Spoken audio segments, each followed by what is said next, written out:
Hey guys, Matt, still at San Diego Comic-Con. Interview 3 of 3 for today. Boom. But I'm still good and fresh. I'm here with the Marvel Legends teams. I've got the legend Dwight and the legend in the making Dan. Dan, you've been on the brand for a good chunk of time now, right? Yeah, now maybe 7 years, I think. So you're a pro now. No, you're I no longer. I feel like everybody thinks I'm still new, and I feel still new. So well, the only reason they think you're so new is because Dwight's so old. No. That's fair. No. That's fair. Young Dan. Young Dan. No. So you can just rename me the Ancient One. That you going may as forward. well, right? I mean, we'll Yeah. get you a cool, like a good chunky necklace to I wear. like that. I like right? that. Some jewelry, I'm down. shave the head, Done. and just show up to work in robes. I love it, man. All right, let's do it. Just free flowing, man. Yeah, there you go. Great. You're Everything's- already free flowing too much at work. Don't. Easy breezy. So before we get into the reveals, Marvel Legends has been around a long time. And what I wanted to ask you guys is, what about the brand makes it work? I think the ability to evolve has kept us relevant for the last 20, 25 years. What we created back then is not the same techniques we use now. The manufacturing updates that we've implemented, the community that's grown, that shares its opinions with us, that we can hear to try to grow and flex into new spaces, the ongoing powerhouse that is the MCU and Marvel with comics, animation, games, movies, being so relevant and fresh gives us new wings. And the fact that we love this stuff and and we pour a bit of ourselves into these things. I think all of us creatives, not just us, not just Hasbro, but like if you're a creative and you have the privilege of doing what we do, you pour your soul into these things. And I think for me, a lot of those little beats is why Legends is still going strong, and as of now shows no signs of stopping. Yeah, I mean, to add on to everything that Dwight just said, I do think we have to give a lot of credit to our IP brother of Disney and Marvel, right? They're doing extraordinary things, from comics to games to the MCU, and we are very fortunate. But more importantly, too, I think it's the collectors who have been with this brand for over 20 years. Those guys, you fans, are the lifeblood of this brand, and without you, we wouldn't be where we are today. So thank you very much. Yeah, I think it's really impressive the way the brand, I think like you said, Dwight, it evolves, right? Because at its very beginning, it was a hardcore comic line with state-of-the-art articulation. I still remember how impressive articulated toes were, right? That very first Spider-Man, number one. Toes, yes. Right? With the wall, and with the fingers. Fingers and toes, right? That was groundbreaking at the time. And I think what we're seeing now is ground is still being broken, but in different ways. And I think what's really interesting, especially in the past couple of years, are the new expressions that Marvel Legends is going. So with Marvel Magic the Gathering figures and Marvel Rivals figures, you're no longer, it originally was comics, and then it was comics and movies, and now we've got comics, movies, games, collectible card game inspired, mobile game inspired. It's really, it really is a line that's alive. Yeah. We always joke inside the Hasbro offices, we're one of the most complex brands compared to everyone else. And that's actually a really good opportunity for us, because that's an entry point for new fans to join in. For instance, the Marvel Rivals game skews slightly younger, and that has been an entry point for a lot of new, younger Legends collectors too. We have a bunch of directors who have children. They're like, they don't know anything about the comics, or they don't really watch the movies, but Marvel Rivals is what's getting them into Legends, and that's a luxury that we have, you know what I mean? Yeah, and on Rivals, because I don't play, but I see all the assets, I see the character designs. How fun do you get to take those expressions of the characters and basically, because there's I don't want to say there's no rules, but they're pretty loosey-goosey with rules with what they do on character design there. How much fun do you guys have taking those game designs and turning it into toys? It's a blast. I was telling them I downloaded the game and played for like 30 minutes, and I'm like, nope, this game is not for me to play, but the skins, the looks of these characters are so epic. I want to have all of them in plastic form because they're just, like you said, the hero primary skins are amazing. Yeah. And then they have so many interesting takes on classic variants, as well as some of their own created things that they've thrown into the game. The designs are next level and spectacular. The proportions of the characters are fresh. Yes. It's a wonderful world to dive into. We're super proud of what we've made so far. Dan and I and the team are working on more new ones as well currently. So, and I hope the game remains relevant for multiple years to come, to give us the opportunity to revisit, 2 or 3, whatever. There's no set number, right. But if I could do a couple more rivals from scratch every year for the rest of my career, I would be so super happy, because I want to see, so many of those things on my shelf. I mean, it's really what they're doing with character design is amazing. So I just Absolutely. think having the ability to take that and turn it into something on a shelf has got to be exciting. It is. But also in unique expressions, what you had was a lot of new Magic the Gathering characters announced at the panel, right? So I think we had, and I'll say this is the one that surprised me the most, Malice. Surprised all of us, to be honest. I never thought that I would have the opportunity to buy Evil Sue Storm. I'm not using the other descriptions. I keep this an all family channel, but she's got a intense look. Yes. And she's She's got a mullet. Among other things. That she has. Lots of spikes. She's spikety. Yeah. Yes. She would fit in with some of the original Joes and original Copra folks, honestly, with where I think she shops. Her and Baroness have an account. Yeah. How did the approval process for that? Was that smooth sailing, or was there some, hey guys, we really need to do this. This is a great design. She's never been done. It came from the Magic team wanting a Fantastic Four character developed for the line. That's the basis of it. And then we very quickly are like, it's really tough to do a Fantastic Four character, especially in a program like this, where you only have the opportunity to do one. Yeah.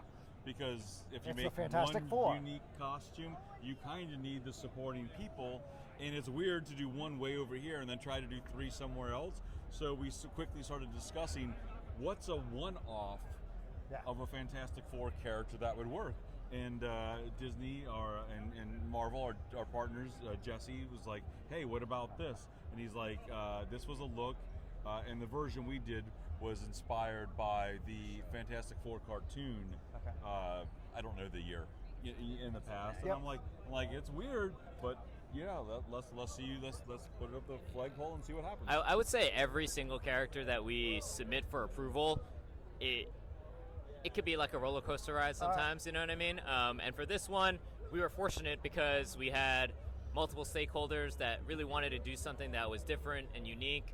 And even at the same time, if you think about it, we have another Future Foundation Sue Storm too, so it's important for us too to have differentiation. So we were kind of fortunate, I think, too. But I'm just super happy to have her, in action figure form. Yeah, I mean, I think that's super cool because that's a character you did not expect to see, and the fact that you still have surprises up your sleeves, real. I think we impressive still got some surprises. I think. Yeah. And let's staying on the Magic collab. Anything about Doom 2099 that stands out? Because that also, right? Seeing the 2099 universe in toy form. I mean, there was the Toy Biz wave, way back then, right? And it doesn't get tapped out much. Yeah, it doesn't, and we still think there's easily a half dozen more that are worthy of toy form. It's just a more, I don't know. It's a more niche universe. Yeah, thank you. Yeah, So we just have to figure out the right time and spacing. But this year, with the new Hulk program that we worked up, Spider-Man 2099. yeah, and Spider-Man 2099 getting more relevancy too in the Spider-Verse movies. Yeah, true. All of that stuff helped bring that to be more of to raise the pop culture awareness of it a little bit. Cool. And Hulk's a giant monster, creature. Yeah. Doom is just badass. Yes. And one of my favorite reveals of the show by far is that Doom figure. That's awesome. He looks great. And thank I mean, you. and that source material, I mean, when it came out, I mean, that was just like mind blown. The biggest debate context. around the office for him was like blue or black. Which way Okay. do you go with him? And we went with a dark blue. Dark. Blue always. Blue is Blue a always great. I wins? mean, blue. I don't is know, a great man. color. Man. I agree, but I will say, seeing that Doom 2099 with black in that That'd be cape cool. That would would be be cool. pretty menacing. I mean, well, you guys, you do reuse molds from time to time. We do. Colors change from release to release. So, Yep. like you guys have been telling me all weekend with my questions, never say never. Yeah, absolutely. Very true. Another, I'd say, long-awaited Mole Man. That's very cool. Yeah, not since the very early days. Very, very of, early days. Hasbro Legends. Yeah, no, he was someone we've wanted to revisit for a long time. We actually just wanted to reship the figure for a long time. And then we found out at one point in time that the tooling was no longer available to us. Okay. And we're like, well, if we ever want to do another Mole Man, we're going to have to do it from scratch. And what does that mean? And how long does that mean till we can do it? And then with him appearing in It helped. in A lot. Fantastic Four, the movie, and we're Yeah. like, oh, okay, there's a little bit more buzz about Yeah. the character now. And because we, and we knew he was going to be in the movie, we didn't know what he would look like at Yeah. the time when we started. So we just leaned into the classic because it had been so long. Yeah. And that figure was, in my opinion, a very good figure. And if it still existed, given it a more premium deco, probably would have been fine. Yeah. But, getting to go from scratch, adjust the proportions a little bit to be a little bit more just unique to the Yeah. character and fit the modern line, I think was the right way to go. Time will tell. You guys will tell us what you guys think, and that's great. Yeah, I think, and actually talking about his appearance in the movie, I think that was actually, really relevant because, he did. Mole Man not been around, in the public eye too much. Well, Yeah. he's underground, so he's Yeah, really not in the this is public true. eye. This is true. Good point. But Very I mean, true. like he had a really, his moments in the film were great Yeah. Yes. because he was just like kind of like, oh, well, crud. Yeah, sure, Yes. I'll help out. Yes. Yeah, Yeah. I'm the bad guy, but this is a bigger bad guy. So I think that's a really cool addition. And I think the other big batch of reveals were Marvel times Capcom. So your Capcom video game figures, which, by the way, I mean, hitting those right out of the park. Thank you. I mean, those are some incredible figures. So we've got, and I have my cheat sheet, we've got Iron Man versus Spiral. Mhm. Now, Spiral's always got to be an engineering challenge. She was. We were lucky that we spent a lot of time trying to solve that a few years ago. Yeah. And since we'd only ever shipped her once before, we thought it was a good character to throw into the mix for this multi-pack. She has new arms. Okay, New so there's new arms. Yeah, new arms, new head to match closer to the style of the art of the game, and then new colorway on top of that, and then the Iron Man that's just packed with is all new. Okay. So he's beefier. He's the same modular armor as what we did a few years ago, but he's got more of the Capcom-inspired proportions. Very cool. Yeah, a new Iron Man. That's always. We'll see him again. I'm certain. I mean, Probably. Iron Man Maybe. shows up from time to Maybe. time. Maybe. Also, a Wolverine. Speaking of shows up from time to time, we got a Wolverine and a Psylocke pack. Yep. Anything stands out about that pair? Player 2 Psylocke, all in bright pinks. It's a body that everybody really loved when we came out with it, so Red it was Dawn. it was a no-brainer to bring her back. And then the Wolverine in the bright yellow and green with the bone claws and the more rage expression, really looks great on the figure. And once again, that figure has been mostly very positively reviewed. So let's give you guys another shot at it. I know the Kith one we did a while ago was really hard to find. It was a very, very low number. So if you missed either of those because you slept on the first one or just didn't have the chance for the Kith, now you got another fun mashup. Yeah, and we also had Pink Gargantos, which is a colorway that we were really debating the first time we launched, was whether we do the green and the pink one, really. And I know he wants to do more colorways of Gargantos. I love Gargantos too. And the creme de la creme for us is the Sentinel. Oh, the from Sentinel. I mean, yeah. let's talk about a big chunky boy. Yeah, 11 inches of mutant killing mayhem. Which, I mean, Yeah, he's got multiple. He's got 6 hands, 2 heads, multiple ways of displaying his extendo punch or his rocket punch, fire breath, a stand to hold his rocket punch, extended punch arm out because of the size and length of it. A solid amount of articulation for the character, and he's approximately twice as big as a standard legend. to be that big guy that he was in the games. We wish he was here in person, but there are posters that we're giving away, and the Sentinel will be pre-ordered. The last day to pre-order him would be September 7th. Okay. So it is a made-to-order. It will be a Hasbro Pulse exclusive. And also, the images are not 100% final. There might be some deco tweaks to it as well.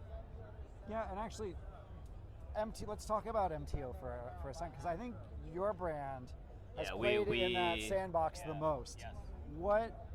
What do you really love about the MTO model, from not only from knowing the customer is going to get it, but what kind of freedoms does it give you from a design perspective that you really enjoy having that you don't have in other cases? The MTOs are just less stressful than some of the other ways of delivering product. For me, from the design point of view, other models are they're just no bueno, man. It's just no fun. No fun to try to do a HasLab campaign, even if it's super successful. Yeah. They're no fun. For us. Oh, they're not great on this side of the keyboard either. But there's a lot of those great big but not super big things that we're able to deliver, and that's what we've enjoyed focusing on for the last couple seasons, and working on more things like that, going forward. Yeah, and I just want to clarify, because we get this question often too. Like, the HasLabs are not dead at all. I don't believe that model is extinct. But for our brand specifically, the MTO model, I think we started it, is the model that we prefer. And if there are other opportunities where we think a HasLab is appropriate, we will go through that channel as well. That's cool. I mean, yeah, they're both valid models, and I think they each have their time. But the MTO is really nice because as a customer, it's something, if I click that button, you're going to get it. I'm going to get it. I also don't need to track a campaign. Yes. And I don't need to get, or I'm not waiting. Yes. I'm not waiting, well, will so-and-so unlock? Yes. Will I get my cardboard backdrops? Yes. Whatever. I mean, you just know what you're getting from day one. So yeah, it's less stressful from the fan side as well. Yeah. I mean, so I love the model. The MTO Mephisto I have is amazing. That's a figure I never thought would make its way into my house. So thank you, Dwight. I know that was a passion project for you as well, and lots and lots of skulls. Lots and lots of skulls. Yeah, so that was fantastic. And now, of course, it's not on display, obviously, but there is a movie coming out towards the end of the year. Yeah, a little Avengers, a little art movie. Yeah, I forgot about that. I'm not going to ask. I'm not going to get any answers. I know that. Is there an on-shelf date though for that product, and when we should expect to hear some news of what's coming? Yeah, so I think tomorrow you will get news. Oh, tomorrow. Yeah, so tomorrow you will definitely hear news. Should have waited one day. Yeah. Comic-Con fail. You will probably see the news tomorrow online, and then if you want to be the first persons to actually see it in hand, I would recommend that you come to the booth here tomorrow morning, early in the morning. That's awesome. Oh, that's a heck of a tease there, Dan. All right, I'm going to wrap with one last question. It's the year 2050, and you both are looking at retirement. And you know that you could... That 2050. You are stuck with me till 2050, I honestly, Dwight, I hope you have a better 401k than 2050. I appreciate but that. I wanted to pick... appreciate that. I didn't want to make it sound like you're on your way out the door now. I picked something further out. That was very kind of you. But that was kind of you. You can slide one figure into the Legends line that cannot be rejected or taken away. It just happens. And then you're out the door. You've got your guaranteed retirement.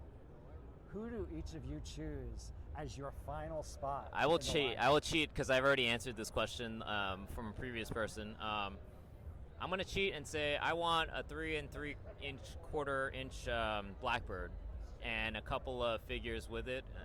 A Blackbird is something that I've always dreamed about. I think in 6-inch scale form, it's going to take up too much real estate. I don't have a big house, so my wife's going to kill me. But so if we could scale it down a little bit, I would love to have like a really Legends-worthy Blackbird. Well, maybe by 2050 you've gotten a bigger house. I don't. With this economy, I don't know. We'll see. Mine would be a 2-pack Cameron Hodge versus Gossamer. Nice, very good. See, Dwight, you speak my language, right? That period of X-Men, that's the sweet spot. Little New Mutants, little crazy cyborg monster. I mean, what could go wrong? Yeah. I mean, that's exactly what everybody wants. Exactly, everybody wants. More fabric wings, fabric wire bendy wings on Gossamer. Well, of course. It's your parting gift. So of course, premium across the board. Yeah, super light and fluffy, translucent Dolly Parton, big hair. There you go. Very, very nice. My retirement, he's not gonna give a crap. He's gonna be like, here you go. He's gonna draw the blackbird for me. He's on paper. Here you go. Very nice. Well, guys, it's always a joy. Thanks, I love man. talking Good to you guys seeing about Marvel Legends, and I've said this to all the brands. One of the things I like about talking to all you guys is, yes, you're a company. Yes, Hasbro has to make money, but you guys have passion for the projects that you're working on. Thank you. And it really shows. And it's why I absolutely love talking to all you guys at Con, because it really boils through. Because yeah, you run the brand, but you also, if you weren't running the brand, you would be in Target staring at the stuff on the shelves just like the rest of us. Yeah. So That is definitely I want to true. just give you guys your props.